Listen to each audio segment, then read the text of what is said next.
안녕하세요. 저는 서울에 살고 있는 디저트 카페를 운영하고 있는 29살 여성입니다. 지금은 사랑하는 남편과 함께 카페를 운영하며 디저트 사업을 병행하고 있습니다. 저는 한때 비혼주의자였어요. 다짜고짜 이런 이야기를 왜 하는지 의심이신 분들이 계실 텐데 제 사연을 들어보시면 그 이유를 자연스레 알게 되실 거예요. 아무튼 저는 결혼은 사치라고 생각하며 혼자 사는 게 차라리 마음 편한 것 같아요. 제가 왜 비혼주의를 찬양했었는지, 왜 결혼을 사치라고 생각했었는지 궁금하지 않으세요?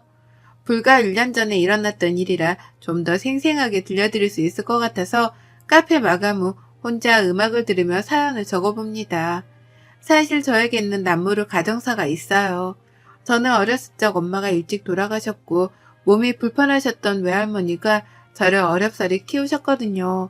그래도 부족함 없이 키우시려고 식당에서 일도 하시고 밤에 잠도 못 주무시며 부업을 하시면서까지 저를 뒷바라지 해주셨어요. 사춘기가 와도 그러려니 하시며 저를 애지중지 해주신 탓에 저는 큰 문제 없이 중학교 시절을 보냈고 그런 할머니가 고등학생 때 노안으로 돌아가시며 저 혼자 남게 되었죠. 할머니가 돌아가시고 유품을 정리하다가 제 베네 쪼고리가 담긴 작은 상자를 발견했어요.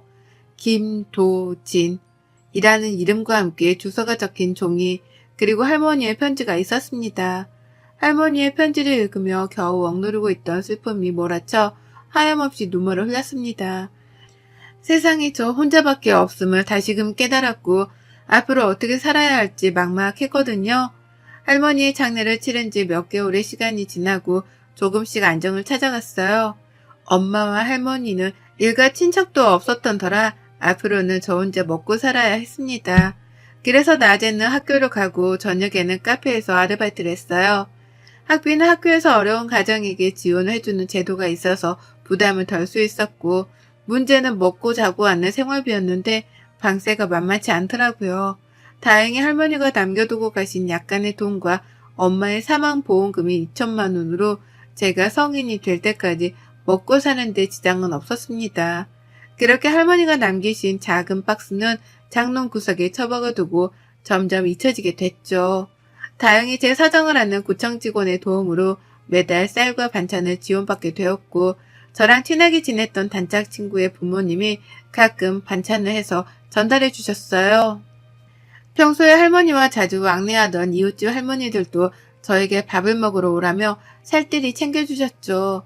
그렇게 주변의 도움을 받으며 어렵사리 생활했고 고등학교 3학년이 되던 봄 남자친구를 만났어요. 이때 만난 남자친구로 인해 저는 비혼주의를 선언했고 이 순간을 제 인생의 가장 큰 오점이라고 생각한답니다. 남자친구는 학교에서 알아주는 모범생이었어요. TV에서 보면 있는 집 자식들은 도도하거나 싸가지가 없었는데 남자친구는 다정다감한 말투와 세심하고 배려 있는 행동까지 뭐 하나 빠지는 구석이 없었습니다. 생긴 것도 이목구비가 뚜렷하게 생겼고 피부는 얼마나 뽀얗던지요. 학교에서 봉사활동을 하며 우연히 친해지게 되었고 솔직히 제가 반에 따라다닌 케이스였어요. 남자친구도 활발하고 털털한 저의 모습에 반했다며 서로 호감을 표시하고 사귀게 되었죠. 남자친구는 백마탄 왕자님이라는 말이 참 잘 어울리던 사람이었습니다. 남자친구의 집은 대대로 법조인을 배출한 사자 집안이었어요. 그렇게 남자친구는 대학도 서울에서 유명한 법학과로 진학을 했어요. 저는 앞으로 먹고 살 것이 더 큰 문제여서 대학 공부는 사치였습니다. 물론 저에게도 대학에 대한 로망이 있었어요. 화창한 날에 잔디밭에 앉아 책을 읽거나 하는 그런 로망이요. 저도 공부를 못하는 편은 아니었어요. 하지만 대학 등록금이며 학비, 생활비가 여의치 않았기에 당장 먹고 살기가 더 급급했어요. 그래서 저는 고등학교를 졸업 후 바로 일을 했습니다. 나이가 어리다는 이유로 사회 경험이 부족하다는 이유로 번번이 면접에서 탈락하곤 했지만 우연히 좋은 기회로 한 디저트 카페에 취직할 수 있었어요. 이 디저트 카페에서 일한 것을 우연으로 저는 디저트 커피에 관심을 갖게 되면서 지금의 카페를 창업하기에 이르렀죠. 몇 년의 시간이 흐르고 남자친구는 대학을 졸업하는 것과 동시에 사법고시를 준비하게 됐어요. 저는 계속 일을 하며 제과제빵 자격증, 바리스타 자격증을 취득하고 경험을 쌓는 중이었고요. 남자친구 집이 상당히 엄격한 집안이라 사법고시를 준비하는 기간에는 다른 요인에 방해받지 않게 집에서 기본적인 지원 말고는 금전적인 지원을 끊었다고 해요. 정말 공부에만 몰두하라는 의미였죠. 그래서 저는 제가 모은 돈을 남자친구에게 주며 이것으로 생활하라며 보태주었어요. 남자친구는 받지 않으려 했지만 저는 내가 남자친구한테 이 정도도 못해줘? 내가 지금 능력이 있으니 이렇게 해주는 거야. 나중에 사법고시 합격하면 나 잊으면 안 돼? 라며 반강제로 돈을 쥐어주었어요. 미래를 위한 투자라며 남자친구를 다독이면서요. 그때 그러지 말았어야 했습니다. 지금 와서 후회하면 뭐하나요? 이미 엎질러진 물인데. 그렇게 3년이라는 시간을 밤낮 없이 일하며 남자친구가 굶을까봐 몇 끼니를 차려 먹을 수 있게 밥을 챙겨주고 온갖 영양제, 보약까지 할 수 있는 건 최대한으로 하며 뒷바라지 했고 결국 남자친구는 사법고시에 합격했어요. 사법연수원을 졸업하고 변호사로서 강남에 있는 중견 노펌에 스카우트 제의가 온 남자친구는 만족스러운 첫 출발을 하게 되었죠. 그런 남자친구의 모습을 보자니 제가 다 뿌듯하더군요. 그때까지만 해도 제 미래는 행복할 줄 알았거든요. 제가 카페에서 일을 하게 된 지도 7년차가 되었을 때 사장님이 말씀하셨어요. 지훈씨, 이제 창업을 해보는 게 어때? 일도 오래 했고 지훈씨 실력이라면 창업해도 문제될 게 없는데? 에이, 저는 아직도 많이 배워야 해요. 많이 모자른걸요. 아직도 쿠키 굽다 태우는 거 보면 모르겠어요? 그래도 벌이도 어느 정도 되고 실력도 있으니 충분히 될 것 같은데 도움이 필요하면 언제든 말해. 내가 적극적으로 나서서 도와줄 수 있는 건 해줄 테니까. 그런 사장님의 말에 저는 창업에 대해 알아보며 나름대로 바빠지기 시작했어요. 얼마 뒤 남자친구의 생일이 다가와 모처럼 좋은 시간을 보내고 싶어 남자친구에게 연락했습니다. 자기야, 며칠 뒤면 자기 생일인데 우리 안 본 지도 좀 오래됐고 날 잡고 맛있는 거 먹으러 갈까? 어떡하지? 나 그날 선약 있어. 아쉽지만 다른 날 보자. 자기 친구들이면 내 친구들이나 마찬가지지 뭐. 같이 보면 안 돼? 어떻게 자기 친구들이랑 내 친구들이 같아? 이번에 로펌에 근무하면서 사귄 동료들이야. 어떻게 만든 자리인데 이 정도로 말하면 알아들어야지. 이번에 시니어 변호사 선배들도 와서 중요한 자리인데 거기에 어떻게 자기를 데려가? 알겠어. 왜 신경질이야? 그럼 다른 날 보자. 다시 연락할게. 저는 남자친구에게 내심 서운했지만 중요한 자리라고 하니 그러려니 하고 넘어갔습니다. 그래도 서프라이즈로 놀래켜주고 싶어 남자친구가 일하는 로펌 앞으로 찾아갔어요. 제가 직접 만든 귀여운 모양의 디저트와 커피를 사들고 기다렸습니다. 점심시간이 끝나갈 무렵이었는데 저 멀리서 남자친구가 오는 거예요. 저는 반가운 마음에 자기야 라고 외치며 남자친구를 불렀죠. 남자친구는 저를 발견하고는 뛰어오더니 불같이 화를 내는 게 아니겠어요? 왜 연락도 없이 왔어? 나 외근 중이면 어떡하려고 그랬어. 미리 연락을 하고 오란 말이야. 여기가 오고 싶으면 오고 자기 마음대로 할 수 있는데요? 아니, 나는 그게 자기 생일이기도 하니까 못 봐서 이것 좀 전해주려고 왔지. 왜 그렇게까지 성질을 내? 그렇게 남자친구와 약간의 실랑이를 했는데 손에 들고 있던 커피와 디저트를 놓쳐 땅에 떨어뜨렸어요. 그것을 보고 주변에 있던 사람들이 하나둘씩 쳐다보기 시작했고 남자친구는 얼굴이 빨개졌죠. 지나가던 동료들을 데리고 남자친구는 황급히 로펌 건물 안으로 들어가 버렸어요. 그런데 들어가면서 들리는 소리가 가관이었어요. 저 여자가 태훈 씨 뒷바라지 해준 그 여자야? 태훈 씨가 눈이 많이 났네. 뭐가 모자라서 저런 여자를 만나요? 집에서 반대 안 해요? 저분이 태연 씨가 말했던 그 조강지처? 조강지처는 무슨 조강지처예요. 보니까 돈 노리고 들러붙은 거 아닌가 몰라. 태연 씨가 어떻게 저런 사람이랑 만났는지 상상이 안 가네요. 옷 좀 봐, 촌스러워라. 저에 대해서 아는 게 없는 사람들이 함부로 짓거리는 게 마음에 들지는 않았지만 저로서는 아무것도 할 수 있는 게 없었고 오히려 제가 초라하게 느껴지더라고요. 우울한 마음을 다잡고 카페로 돌아와 일하고 있는데 마감 시간이 다 되었을 때쯤 로펌 앞에서 봤던 직장 동료 무리 중 한 명이었던 여자가 저를 찾아왔습니다. 우연이겠거니 했지만 저를 일부러 찾아온 것이라며 잠시 대화를 나누자 하더군요. 그 여자는 정말 기가 막힌 이야기를 했습니다. 인사가 늦었네요. 이우경이라고 해요. 태연 씨랑 나 이미 연수원 시절부터 결혼을 전제로 만나고 있는 사이예요. 표정을 보니 얘기는 못 들었나 보네요. 그게 무슨 말이에요? 태훈이랑 저 고등학교 때부터 쭉 만나온 사이예요. 가벼운 사이 아니라고요. 무슨 사이인지 모르겠지만 그렇게 함부로 말하지 마세요. 가벼운 사이? 우리 이미 어렸을 적부터 알고 지냈습니다.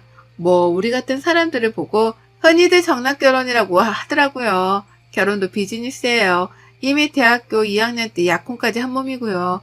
태훈 씨 포기해야 할 쪽은 그쪽 같은데 우린 이미 너무 얽히고 얽혀있는 상태라 저는 너무도 긴막힌 사실에 아무 말도 할 수 없었습니다.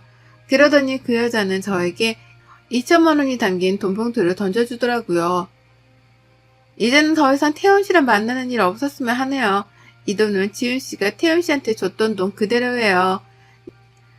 이 정도면 손해보는 장사는 아닐 텐데, 그쵸? 알아들었을 거라 생각하고 가볼게요. 그렇게 그 여자가 다녀간 뒤 남자친구는 문자 메시지로 미안하다는 말을 전하더라고요. 그러더니 몇 개월 뒤 그 여자와 결혼식을 올렸습니다. 도저히 이대로는 못 살 것 같아 다른 집으로 이사를 가야겠다고 생각하며 집을 정리했어요. 장롱을 정리하는데 할머니가 제게 남겨주신 작은 상자를 다시 보게 됐어요. 박스 안에 놓여있던 이름과 주소가 적힌 쪽지를 발견한 저는 곰곰이 생각에 잠겼습니다. 이 사람은 과연 누구인지 어떤 사람인지 궁금했거든요. 결국 궁금증을 참지 못하고 저는 쪽지에 적힌 주소를 찾아가기로 마음먹었어요. 동네 부근이어서 찾아가는 건 어렵지 않았습니다. 그런데 제가 찾아간 그 집은 드라마에서나 볼 법한 궁궐 같은 부잣집 저택이었어요. 이런 곳에 저와 연관이 있는 사람이 있을 거라 생각하니 왠지 모르게 긴장되더군요. 안내해주시는 분을 따라 집 안으로 들어서니 중후하고 인자한 모습의 중년 부부가 앉아 있었어요. 그래, 나를 찾아왔다고요? 우선 우리 집에 온 손님이니 차 한 잔 들어요. 제 이름은 이지윤이라고 합니다. 엄마 성함은 이현정이고요. 어려서 엄마가 돌아가셔서 할머니와 함께 쭉 자랐어요. 할머니는 제가 고등학생 때 돌아가셨지만요. 실례지만 혹시 저와 어떤 연관이 있으신지 여쭤봐도 될까요? 차 한잔을 하며 제 이름과 엄마, 할머니의 이야기, 살던 곳의 이야기를 하니 가만히 듣던 중년 남성은 충격을 먹었는지 찻잔을 떨어뜨리더니 이내 눈물을 흘리는 겁니다. 알고 보니 그 중년 남성은 제 친아버지였던 거예요. 저는 한 번도 생각하지 않았던 아버지가 내 눈앞에 있다는 사실에 놀라 그 마음을 주체할 수 없었어요. 그 자리를 당장이라도 박차고 나오고 싶은 심정이었지만 그분이 자신의 이야기를 들어달라며 저를 다시 앉히셨습니다. 두 분은 대학 시절 만날 사랑에 빠지셨고 아버지 집안에서는 가진 것 없는 엄마를 완강히 반대했대요. 두 분을 만나지 못하게 하려고 아버지는 도망치듯 반강제로 군대를 가게 되셨고 전역을 하자마자 미국 유학을 가게 되셨다고 합니다. 그렇게 자연스럽게 엄마와 연락이 끊어졌다고 하고요. 당시 엄마는 저를 임신하고 있었고 이 사실을 처음에는 알리려 했으나 자신 때문에 발목 잡히게 할 수는 없다며 할머니와 함께 저를 기르신 거였어요. 미국 유학을 다녀오신 이후 아버지는 엄마를 찾아 수소문했고 딸이 하나 있다는 사실을 아셨는데 그 사실을 알고 집까지 찾아왔지만 이미 엄마는 돌아가신 뒤였고 할머니가 지금 와서 뭐하러 아이를 찾냐 각자 인생 살자 하며 매몰차게 대했지만 아버지는 죄송하다며 아이에게 전해달라며 이름과 주소를 남겨주고 떠나셨다고 해요.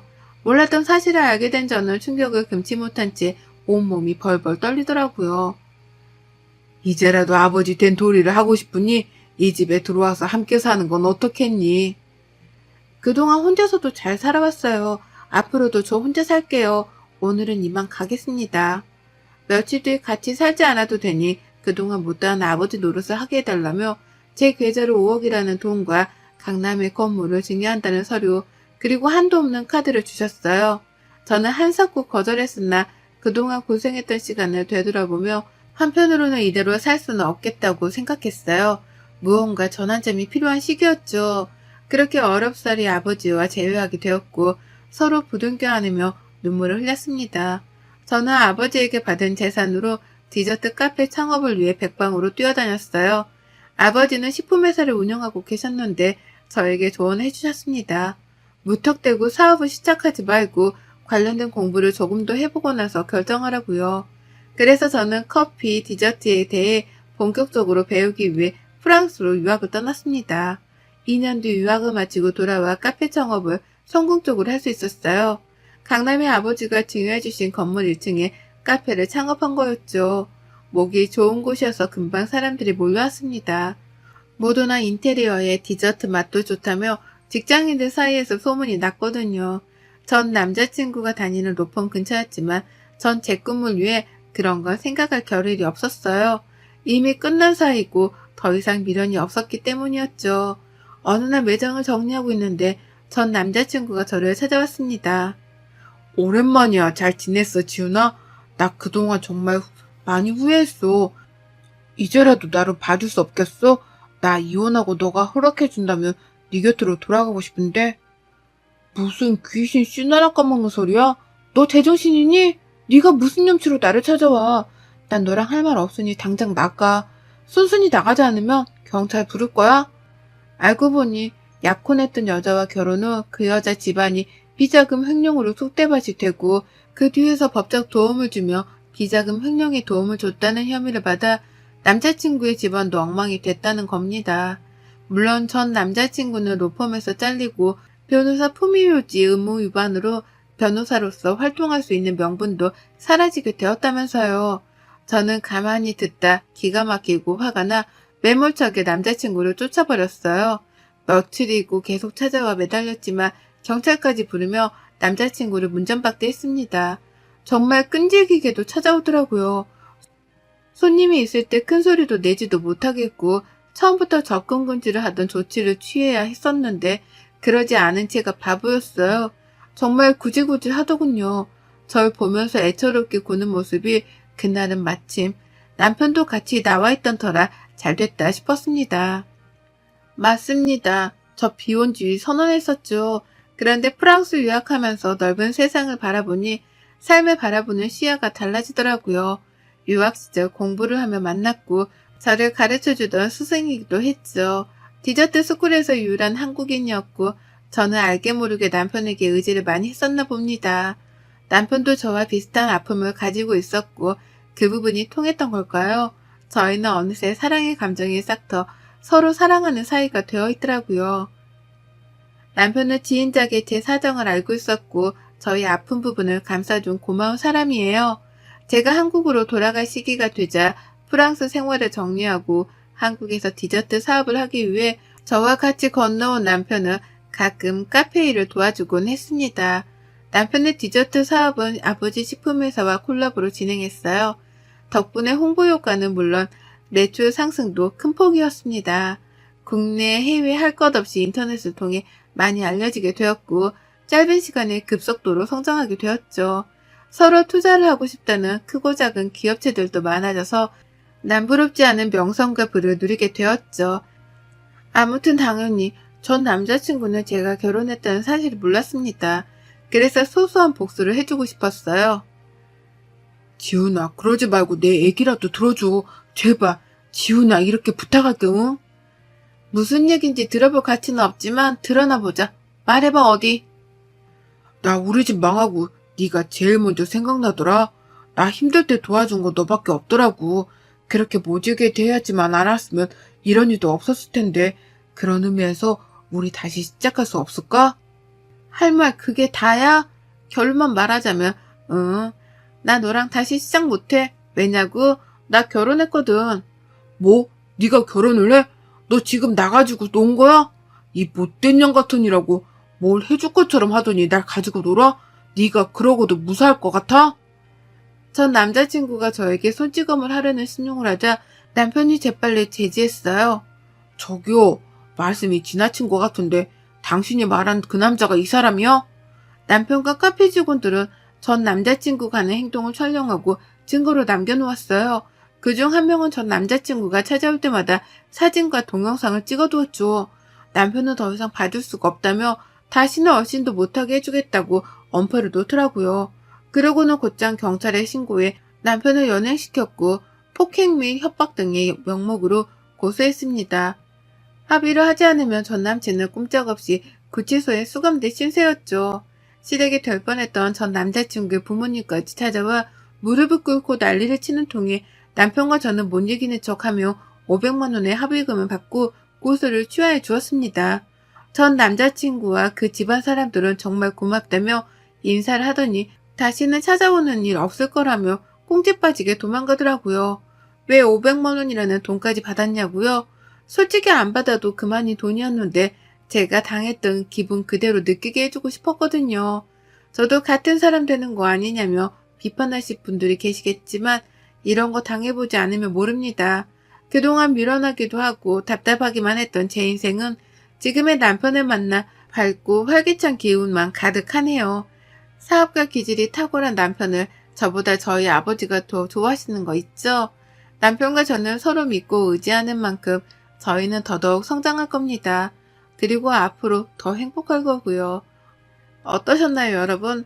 비혼주의 선언할 만 했었죠? 그렇게 인생에서 큰 쓰레기를 걸을 수 있어서 얼마나 다행이었는지 몰라요. 결혼하고 아이까지 있었더라면 저는 더더욱 큰 인생의 오점을 남기게 되었을지도 모릅니다. 똥차가고 벤츠못하더니 정말 값으로 맡길 수 없는 귀한 인연을 만나 평생을 함께할 수 있게 되었네요. 지금은 아버지에게 조언을 받으며 카페 운영을 하고 있지만 아마 내년부터는 카페를 다른 사람에게 맡기고 저는 경영 수업을 받게 될 것 같습니다. 아버지와 새어머니의 뜻이기도 하고요. 여기까지가 제 사연입니다. 저의 긴 사연을 읽어주셔서 감사드려요. 여러분도 항상 행복하길 바랍니다. 여러분의 생각은 댓글로 남겨주세요. 오늘도 시청해주셔서 정말 감사합니다.